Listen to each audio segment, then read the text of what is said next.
हल check hello hello. नमस्कार दोस्तों, मैं सुखदेव साहू। आज आपको बताऊंगा दोस्तों, कोई भी क्यूबेस की फाइल जो सेव किए हैं उस प्रोजेक्ट को हम कैसे ओपन करेंगे। तो ओपन करने के तरीका आपको बताऊंगा दोस्तों। जैसे पहले से मेरे पास ये प्रोजेक्ट है, आपको बता रहा हूँ। देखो ये लोकल डिस्क डी में रखा हूँ मैं।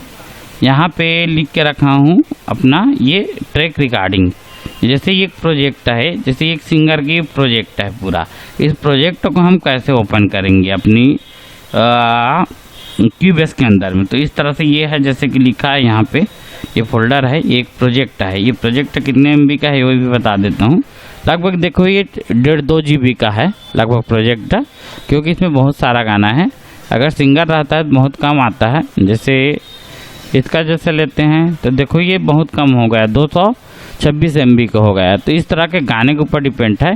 इसमें मात्र 2 गाना है दोस्तों, इसमें मात्र 2 गाना है और उसमें ज़्यादा गाना है। तो उसके हिसाब से क्या होता है, प्रोजेक्ट की जो MB होता है वो बढ़ के आता है दोस्तों। तो नहीं है तो हमारे चैनल को लाइक शेयर कमेंट सब्सक्राइब जरूर करें। मैं आपको एक प्रोजेक्ट खोलने के तरीका बता रहा हूँ, इसी का प्रोजेक्ट को बता रहा हूँ। इसको पहले अपना क्यूबेस ओपन करेंगे, फिर फाइल में जाएंगे, ओपन में जाएंगे, इस तरह का। फिर अपने बाद हम क्या है, लोकल डिस्क से डी लिए हैं तो डी में जाएंगे। फिर वहाँ से अपना ये लिए, फिर ये लिए। फिर उसके बाद ये बबलू नामिक खिर्री लिख के रखा हूँ, वही फोल्डर यहाँ भी मिलेगा। देख रहे हो ये बबलू नामिक खिर्री, ठीक है। अब इसका हम फिर ओपन करेंगे और यहाँ से कोई भी गाना को हम अपना कर सकते हैं। जैसे कि शुरू को ही करते हैं, ऐसे करके क्लिक करेंगे, फिर इसमें ओपन करेंगे दोस्तों।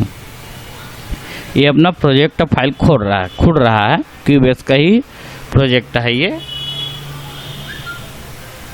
ये देखिए अपना ये फाइल अपना खुल के आ गया इस तरह का। ये हम प्रोजेक्ट जो बनाते हैं अपने इंस्टॉलर सॉफ्टवेयर के माध्यम से, और ये अपना जो MIDI के माध्यम से बनाते हैं वही प्रोजेक्ट है। इसको थोड़ा मैं सुना के आपको सुना रहा हूँ दोस्तों।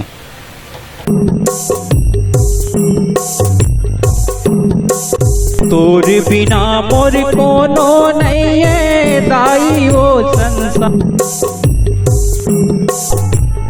तोर बिना मोर कोनो नहीं है दाई वो माँ, जिंदगी के नैया तोरे भरो। इस तरह का ये प्रोजेक्ट होता है दोस्तों। इस प्रोजेक्ट के खोलने का तरीका ऐसी है, तो इस तरह से आप इसको खोल सकते हो। जैसे कि होता क्या है, एक चीज़ और बता दे रहा हूँ इसमें। जैसे आपका प्रोजेक्ट यदि Neando 4 का है तो आप क्यूबेस 5 में कैसे खोलोगे वो भी बता दे रहा हूँ इसमें, एक एडवांस चीज़। क्योंकि वीडियो थोड़ा छोटा है तो इसलिए थोड़ा बड़ा हो जाएगा। जैसे कि हम प्रोजेक्ट ये है अपना Neando का है, ये Neando का प्रोजेक्ट है, ये खुलेगा नहीं। तो इसके लिए क्या करना पड़ेगा, यहाँ पे जाओगे और एनी टाइप करोगे इस तरह के, फिर इसको डबल क्लिक करोगे, फिर ये अपना Neando का भी प्रोजेक्ट आप अपने क्यूबेस 5 के अंदर में यूज कर सकते हो दोस्तों। देख रहे हो ये अपना आ गया इस तरह का। ये काफ़ी अच्छा है खोलने का तरीका भी। प्रोजेक्ट इस तरह से अपना क्यूबेस का प्रोजेक्ट और उसका प्रोजेक्ट को आप इजी खोल सकते हो। तो ये वीडियो आपको जरूर पसंद आया होगा। ओके, थैंक्स एंड नमस्कार दोस्तों।